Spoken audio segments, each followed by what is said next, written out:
Good day everyone, my name is Michelle Ayunan Salid and my partner is Baby Jen S. Pedro, and my topic was all about fight strategy, fixed pricing, flexible pricing, foolish fellowship, and foolish penetration. First, we have the fight strategy, also known as price war. So sa fight strategy, yung mga businesses ay nakikipag-competition in the way of lowering their price to attract customers and gain market share and force weaker competitors out. So, ang example dito ay ang Amazon versus Walmart. So, both believe that lowering price or giving discounts might get larger share and sale lead to a large market growth.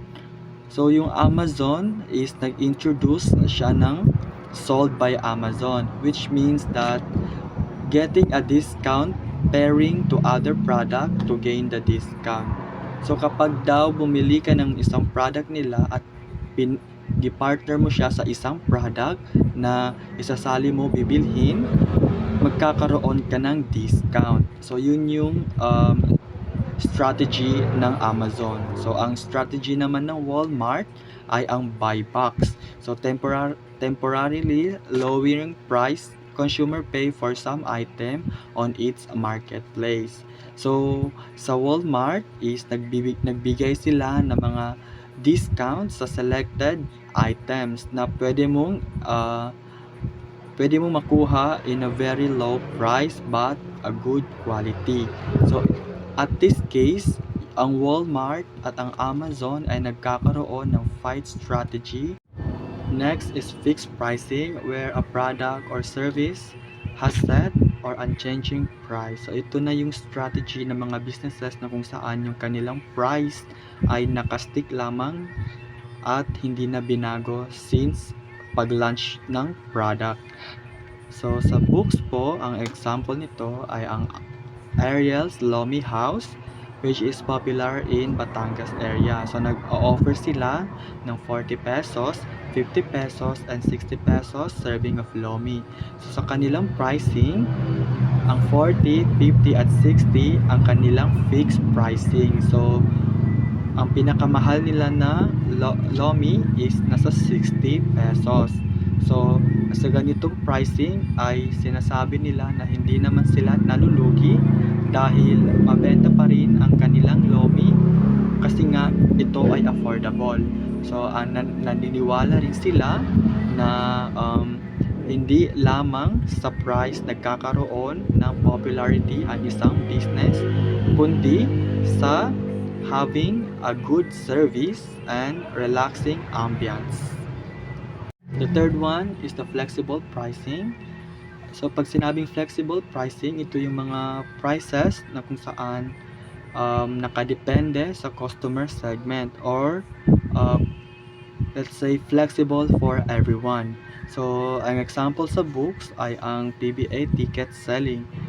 So, ang mga ino-offer nila na ticket kapag nanonood, meron silang premium bench VIP para sa mga nakaka-afford at mga gustong manood ng mas maganda na worth is 2,900. So, kapag medyo hindi naman afford ng customer yung premium VIP, meron silang option na lower backbench which is 1,000 pesos. So, yun na yung sinasabi nating flexible pricing, which is may choices yung customer kung ano yung pipiliin nila na price. The fourth one is the foolish fellowship, company blindly following competitors' pricing. So ito na yung pricing strategy na kung saan ang isang company ay parang kinokopya na yung pricing strategy ng isang company. Example dito ay ang Jollibee and McDo, but we don't know sino sa dalawang company ang kumokopya ng pricing. But we all know that Jollibee and McDonald's na may pagka-similar ng price when it comes to their products.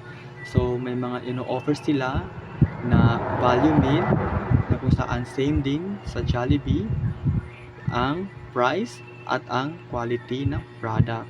So nagkakatalo na lang sila sa lasa at sa market condition kung saan yung mas binipili ng mga customer sa kanilang dalawa.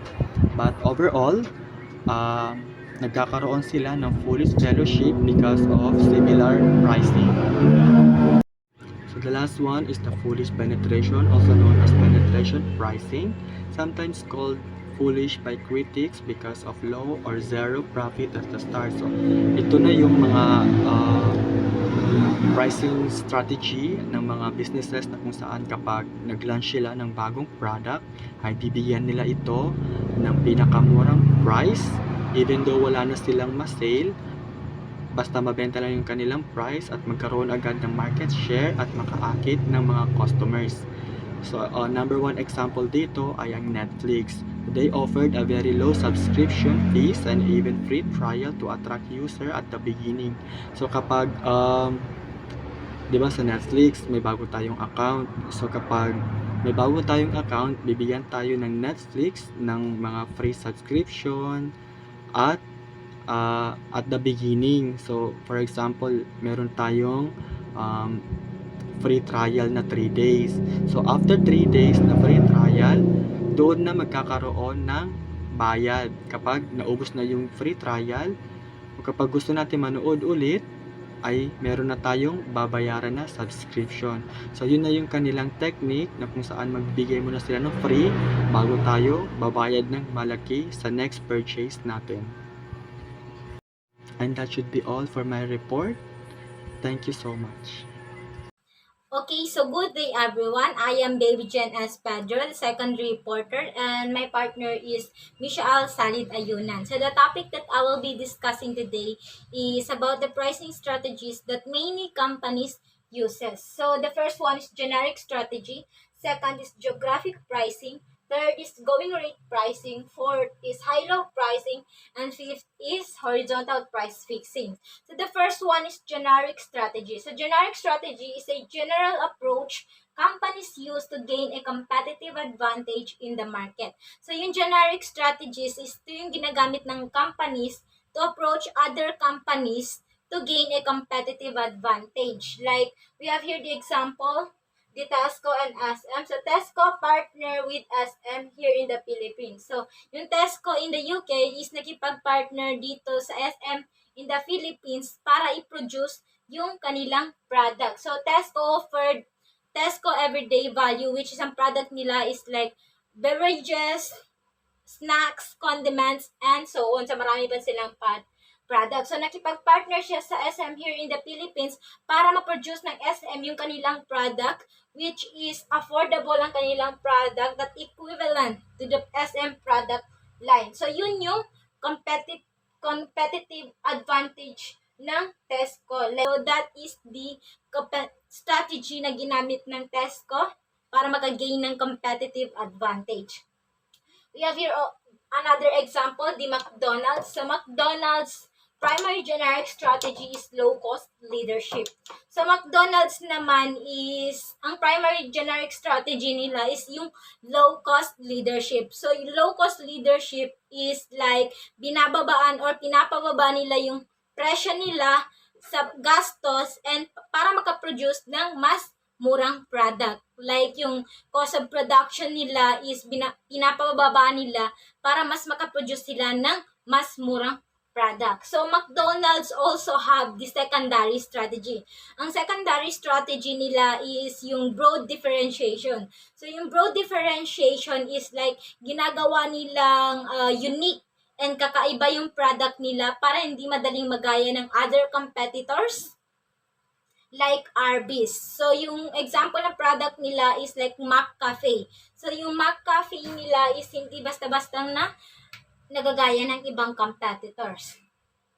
So, the next is geographic pricing. So, geographic pricing is price may vary depending on buyer's location. So, dito naman is nakadepende ang presyo sa location ng isang customer. So, we have here the companies uses geographic pricing, which is the Pizza Hut. So, yung Pizza Hut is a larger pizza chain in the whole world. So, meron na silang 100 franchise in a whole world. So, yung pizza is like, nakadepende yung price nila. Like, kung sa for example, sa mayayamang lugar, is pwede nilang taasan yung presyo nila kasi afford ng mga tao dun. So, kung sa may hirap naman na lugar, is pwede nilang babaan yung presyo nila. Kasi, para affordable para sa mga tao. So, nag-a-adjust yung Pizza Hut based on a purchasing power ng isang tao sa isang lugar. So, Pizza Hut use geographic pricing para makapag-adjust sila sa presyo based on the location of the buyers. So, in terms of shipping cost naman is kung malayong lugar mo, syempre is mahal yung cost of shipping naman. Kung nasa malapit lang na lugar, syempre is mas mababa yung cost of shipping. So, the third one is the going rate pricing. So, going rate pricing is prices are set based on the leading competitors' prices. So, dito naman sa going rate pricing is naka-base sa leading competitors ang prices nila. So, we have here the examples, Starbucks and Macau Imperial Tea. So, yung Starbucks and Macau Imperial Tea is hindi sila totally na sumusunod sa leading competitors' price. Kumbaga, sila yung nag-create ng price nila, sila yung nag-set ng standard sa price nila para sila yung masunod ng other competitors. So, Starbucks and Macau Imperial Tea is nag-employ sila ng winning strategies nila. So, makikita natin dito. So, nag-employ sila ng winning strategies nila. Like, the first one is right market segmentation. Right market segmentation, both brands target upper scale of the market, focusing on quality over price. So, yung both Starbucks and Macau Imperial Tea is ang target nila yung upper scale market, which is mas mataas yung or mas mahal yung presyo nila compared sa ibang competitors. However, nag-offer na nila ng quality product that suits to their prices. The next is execution. So, execution naman, company focus on its original product. Bundle includes good product, quality service, and a nice environment to harang. So, yung Starbucks Imperial, yung focus sila ng original product. So, nag-produce sila ng high quality product and a pleasant aman. So, yung focus talaga ng Starbucks and Macau Imperial Tea is not on the price. So, kumbaga is mas focus sila sa quality ng kanilang product over to their prices. So, sa location and branding naman nila, ang target location ng Starbucks and Macau Imperial Tea is that kadalasan is nasa high traffic end sila. Like, for example, is sa malls, sa business district, or di kaya sa schools, para mas accessible yung product nila or yung lugar nila, which is aligned to their target upper scale of the market. So, yung sa branding naman nila is both Starbucks and Imperial Tea is nakafocus sila to create a premium brand image. So, the next one is high-low pricing. So, high-low pricing naman is setting a high price and later offering discount and promotion. So, dito naman sa high-low pricing is, ito yung pag-set, in first is nagsiset sila ng high prices, then later is mag-offer naman sila ng discount and promotion. So, we have here the examples, the Nike and the Adidas. So, both Nike and Adidas are high. So, mahal talaga yung Adidas and Nike. So, yung Nike is nakafocus siya sa value-based pricing. Kumbaga, ang price ng kanilang product is nakadepende kung gaano valuable sa tingin ng customer ang isang product. Like, for example, is kung limited edition or may unique features. So, while the Adidas naman is, the price is depends on looks and colors. Like, for example, is yung white color is mas mahal compared to other colors, even though na same quality lang sila. Like, yung Adidas na yun, ang ginagamit nila na strategy is yung market scheming strategy. So, Nike and Adidas later is, naniniwala sila sa discount or equivalent of low price. Kumbaga, yung dating 2,000 pesos na pair of shoes is nag-offer sila ng like 1,500, 1,200. Naniniwala din sila sa low prices. So, doon na pumapasok yung high-low pricing sa Nike and Adidas. May discounts din sila and may mga low prices din sila. Like, nangyayari ang kanilang discounts if nag-clear inventory sila or mas may bagong labas na product. Then, we have here also another example, the Apple. So, alam naman natin yung mga iPhones. Kung bagong labas ang iPhone, syempre, nag-set sila ng prices na mahal talaga yung iPhone.